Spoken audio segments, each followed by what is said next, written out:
The two Russians stormed the trench and found a Ukrainian cornered right in front of their rifles and within reach of their grenades. In holes like those, men fought in the midst of chaos, often confusing friends and enemies and nearly dying because of that. Their rifles fired as their eyes searched, hoping to see the enemy fall. The drones flew over the battlefield in search of human flesh, which was often above the armor of the armored vehicles. Russians and Ukrainians continued to wage war in Kharkiv, with the stories of the soldiers often being forgotten. In the midst of the leaders' speeches,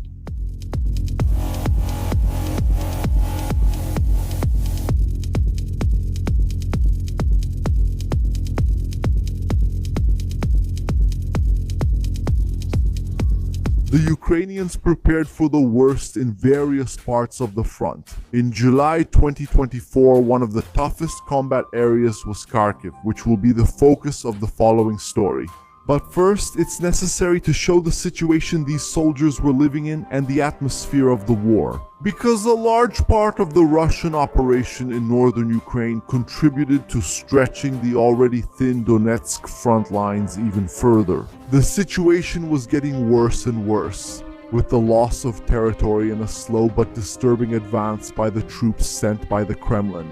Russian forces advanced against the defenses of the 47th and 110th Brigades in the Odrivka region. After the loss of the powerful fortifications of Avdiivka, there was no longer such a well-prepared defense network. In Donetsk, the 41st and 28th Brigades were already facing Russian soldiers on the outskirts of the city.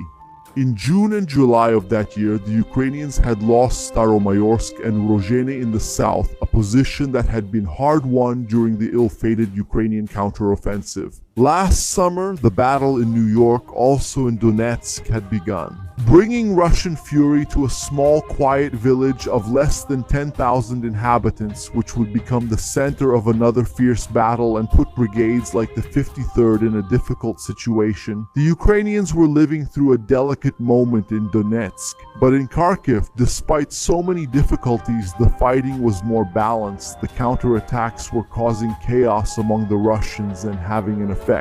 It was hard, painful, at the cost of much blood, but the men continued fighting. It's important to remember that the Russians launched a swift attack in the north of Kharkiv coming from Belgorod. They were successful until the end of May, but then the front was stalled with heavy battles in Libok, Lipsy, and Vovchansk.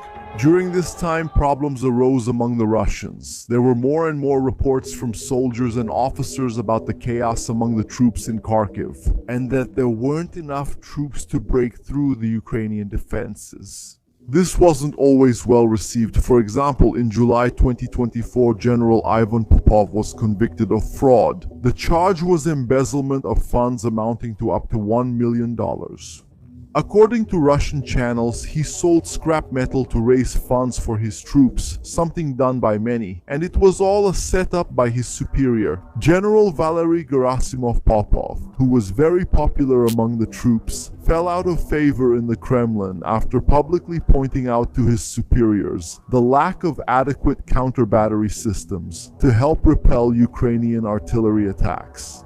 Just like the lack of military intelligence and the lack of rotation of his troops in Zaporizhia a little over a year before he was arrested, this kind of complaint has repercussions. Luis de Novas and the Russian generals, how do they respond to people who accuse or mock the armed forces?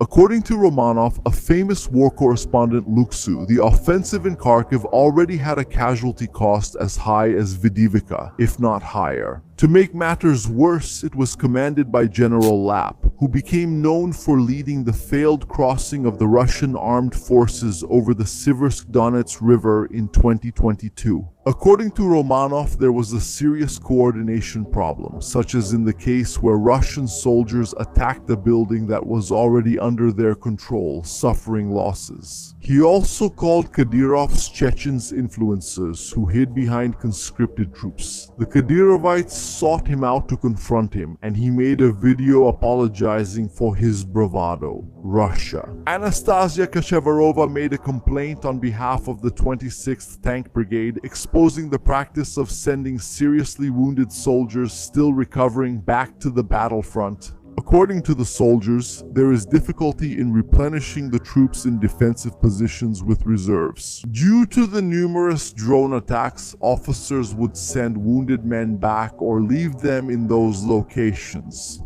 An appeal to change the situation was made to Putin. Meanwhile, the bombs kept falling in Ukraine. In July, the Okhmadit Children's Hospital in Kyiv was hit by a Russian Kh-20I. The attack resulted in the deaths of 2 adults. Shot down in Putin's plane.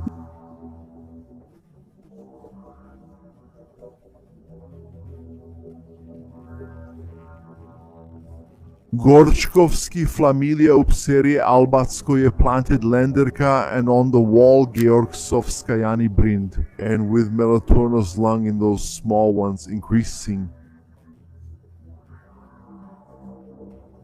Events like these led men like the Ukrainian Oleksiy Mikhailovic to enlist for the war on the Russian side. It was time to tell the stories of another kind of soldier. In other videos, the deeds of men who fought out of patriotism, like the Marines Fima and Saltar, were reported here, or the sniper known as the surgeon. Now it's time to talk about a type of soldier who was important in so many Russian victories. Valery Igorovich Avchenkov went to try his luck in the conflict due to bad choices and desperation in his life. Russian bombs were turning Volkansk into ruins, which have tragically become typical in eastern Ukraine. These were moments of war, worn down by the violence of explosions. The high-explosive aerial bomb 500S were useful for a long time. Half a ton caused a lot of damage to the Ukrainian armed forces, but then heavier and more destructive versions came, the FABE, 3000 weighing 3 tons. It was fatal. Within a radius of almost 250 meters, their drops caused admiration among the Russians and terror among the Ukrainians. A relatively cheap and deadly bomb to be dropped by the dozens during combat. Valery Avchenkov watched these explosions in videos recorded by the armed forces and was impressed. Taking part in the war on a side that seemed to be winning easily was definitely possible, a good way to escape from everything in life. He made many mistakes but still had his grandmother's affection. He watched a lot about the battles, believing in the eternal war propaganda that existed on every side. With Ukrainian forces being found by drones and destroyed wherever they were, he signed the contract in prison to become part of the Storm V, penal battalion troops that gradually replaced the Storm Z. New contracts, these without full sentence pardon and still with indefinite contract renewal, despite receiving the same pay as other soldiers and other social benefits. Valery left Sosnogorsk in the Republic of Komi and went to Luhansk in April of 2024. From there, he was sent to Belgorod, taking part in the invasion of Kharkiv the following month. In the next few weeks, he began to see how the fighting was happening. The men talked about the city of Volchansk being constantly attacked by drones and Russian bombs, blowing up the buildings abandoned by civilians. In fact, Kremlin drones would even drop their grenades onto the roofs of Ukrainians, who must have felt desperate inside when they heard the sound of the propellers. But by then it was already too late. The grenades started to explode, feeding on the flesh of the hiding soldiers. It was already coming. The time to go into combat was approaching. The high-explosive aerial bombs were exploding all over the north of Kharkiv Oblast, clearing the way for the Storm V battalions to fight and occupy the Ukrainian positions. Troop concentration sites were attacked with mortar fire to make the positions easier to take during the advance. It might sound calm when told, but Valery started to worry, seeing how sometimes the desperate transport of wounded soldiers happened, rushing roughly along the dirt roads, with blood mixing with dust and loose broken bones shaking with the jolts of the vehicle. Valery set out with the troops for the attack. The BMPs followed the path carrying the men and encountered the drones as soon as they raised their clouds of dust on the road. The machines started exploding, and so did the soldiers still on top of them. Valery didn't know, but from above, Kyiv's lenses were watching him. The Ukrainian operator made his metal birds fly against the Russians. The troops that were supposed to take Vovchansk lost all cohesion. Many of the Stormfy no longer had the advanced training of other groups, which put them at an even greater disadvantage. Valery was one of those men lost in the fields and houses of the strongest villages. Assault groups regrouped and gathered in the houses. The drone's gaze transmitted all the movements to the artillery, waiting for the gathering to be completed before issuing orders. For firing, a towed MSAT-SAT-SAT howitzer, for example, could be very useful in these cases. An MSAT-SAT-SAT-SAT projectile of 155 millimeters would reach more than 20 kilometers and would have its route corrected by global positioning system. Thus, the Russians received the explosive charge at their positions. The drones chased the men in those destroyed houses. The first explosions made them run, but finding safety was too difficult under so many attacks. Valery rushed home, remembering his grandmother was there alone. And how? He received treatment from his parents, who made it clear that only the old lady would miss him. Ukrainian drones found these Russians. The hiding places ran out and their legs grew more and more tired. The men ran desperately, seeing how the drones were chasing them. The AKs were aimed at the little monster, but none of the shots hit. The threat exploded over one of the Russians and threw a bone to the ground, overcome by injuries. Full of fear, he stood up, watching the smoke dissipate, revealing the mass of broken bones and twisted limbs that his comrade had become. The wounded soldier moved in agony and mumbled a plea for help. Overcome by terror, another one ran away looking for shelter. At some point, the legs or the soles of the fleeing Russians grew tired of those explosions. The Ukrainians started to approach with their weapons aimed. Fingers on the trigger were ready to spread death, feet stepped around the corpses on the ground. Some of the men ended up surrendering, like Valery, who couldn't take the pressure of that war anymore. From a distance, the drone operator continued his hunt while the infantry did their job. Those who escaped carried the trauma of combat in their hearts, along with survivors' guilt for leaving the horror behind. And corpses or impossible pleas for help from so many of the comrades he marched with? One of them, from a penal battalion of the 138th Brigade, sent a message back home, still in tears, describing how attacks like this left corpses scattered in the trenches. Is anyone on the line asking about their fighters, their husbands, fathers, sons? We got out as a group of 30 people, the 138th Brigade Storm Unit. Not all of us made it out, many didn't.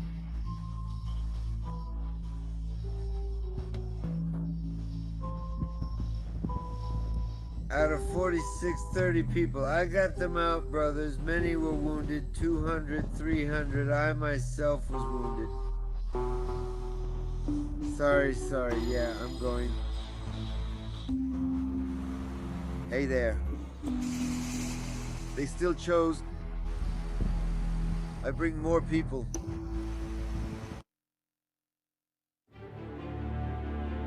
Russian bombings continued to hit civilian areas. At the end of June, the shells fell on the city of Kharkiv. The explosion released the flames to spread and try to touch people's flesh, only kissing the soul with a lifelong fright. Falling in the city center, it was inevitable that it would injure people and destroy homes. These scenes had an impact on Oleksiy Mikhailovich's mind.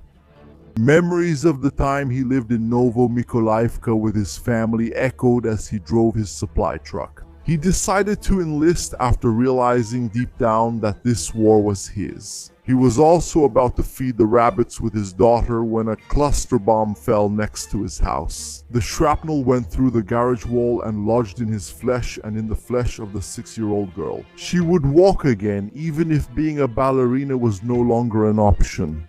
Due to the aftermath, he chose to join the war, even if it meant leaving her fatherless. His mission was to drive a truck, which was less dangerous than the soldiers who went into the trenches to drive out the Russians. The 3rd Assault Battalion, the unit to which Oleksiy was assigned, entered one of the Russian defenses with houses on alert at every corner. At a certain point, the men stopped to check. It was up ahead. When there was mention that there were friends inside the hideouts,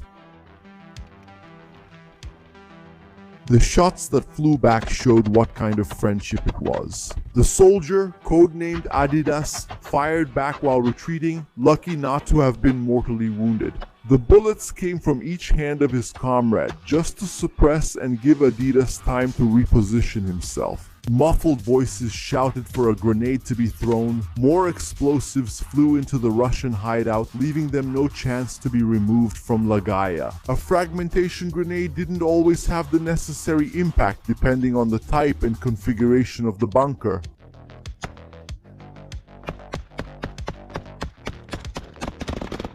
Grenade!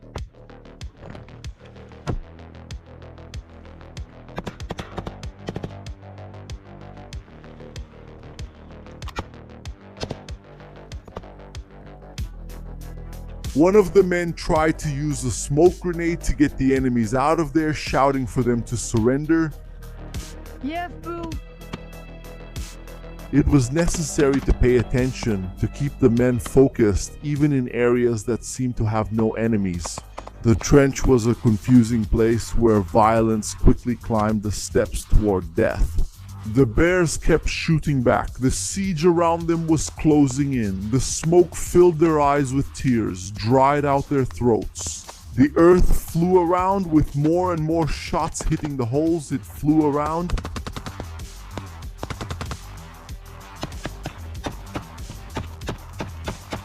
Grenades were thrown and the AKs unleashed their assaults. Gradually, Russian bodies started appearing in the trenches. So many projectiles inside the holes drained the Russian lives. To defend the position, the trench was taken and occupied by the Ukrainians, but now another problem was coming. Occupied by the Ukrainians, the Russians always started their attacks with their world-renowned artillery, or their high-explosive aerial bombs, which were becoming more and more famous.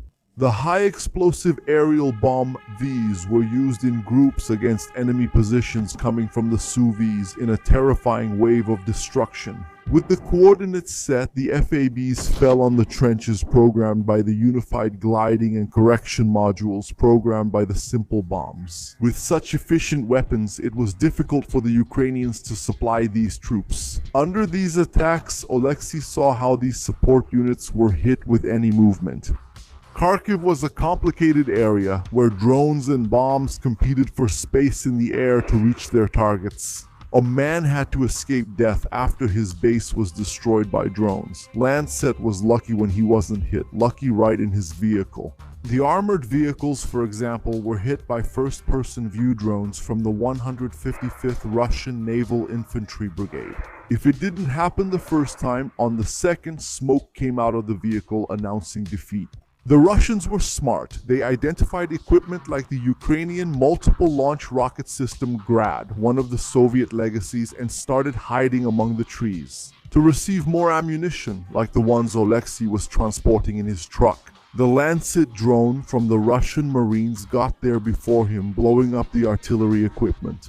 Meanwhile, of course, the bombs kept falling on the Ukrainian trenches, injuring more and more people and killing others.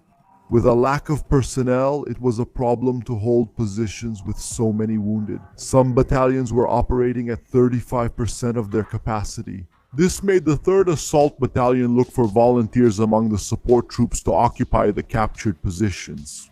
Oleksiy was one of them. He had no military experience before the war. He worked in construction and roof repair.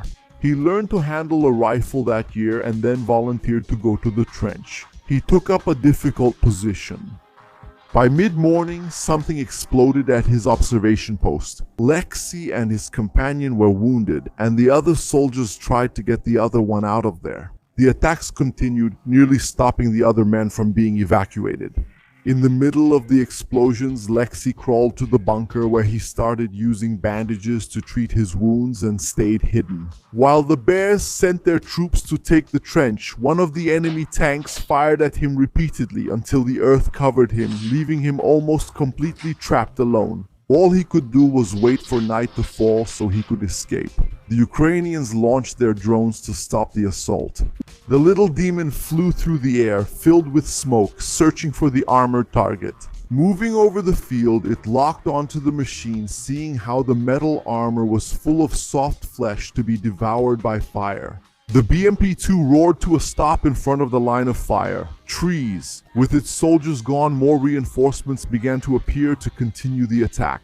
The track spun to take the men to the trench, but the mine blocked the Bears' path. Adding more wounded to the group, most of the Kremlin's soldiers lost their fighting spirit, too injured to continue or having to evacuate their comrades. In the end, only 2 of them decided to head for the trench. The Ukrainians could only watch, knowing that the position would be taken with nothing else they could do.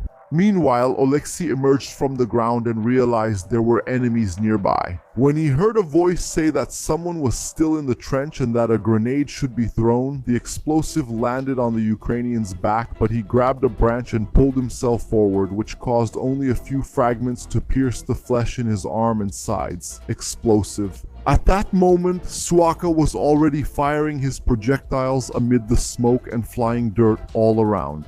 One of the Russians took the shots directly, dropping to his knees in the trench. Very quickly, Oleksiy threw a grenade at them.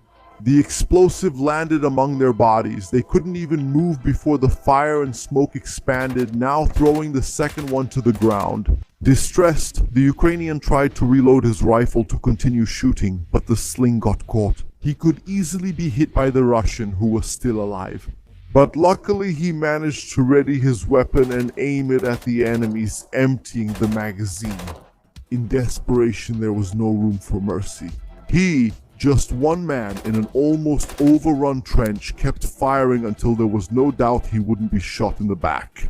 Then he ran to finally be evacuated. The trench remained under Ukrainian control at the cost of much blood.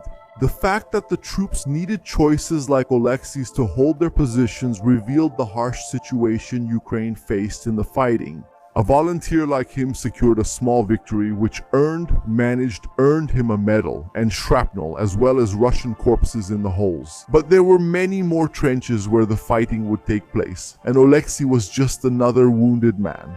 Far from the front line, until the end of 2024, the Kharkiv front remained almost unchanged. The Russians had their advances concentrated mainly in Donetsk and Zaporizhia. This land grabbing was slow, but the number of fallen bodies on both sides was growing rapidly. Russia kept sending its youth continuously, without making a new mobilization, but by hiring and placing men on the front lines, replacing those who became corpses and returned to their homes in the form of medals. One would think about how terrible that war was, because even with so many troop replacements, the Russian advance was still small. Ukraine tried to stay on its feet, with its exhausted men on the front lines witnessing death piling up before them. The war persisted in its tragedies, and the world still didn't know how long the corpses would keep piling up in the fields.